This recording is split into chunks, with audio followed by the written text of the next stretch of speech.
14 ফেব্রুয়ারি যদি হয় বিশ্ব ভালোবাসা দিবস, তবে আমার সবটুকু ভালোবাসা শুধুমাত্র আমার মা বাবার জন্য।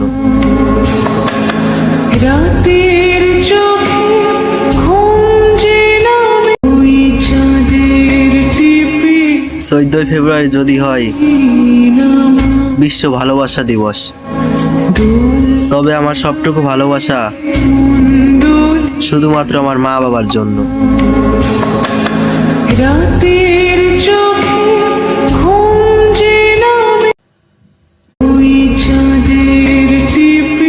14 ফেব্রুয়ারি যদি হয় বিশ্ব ভালোবাসা দিবস, তবে আমার সবটুকু ভালোবাসা শুধুমাত্র আমার মা বাবার জন্য।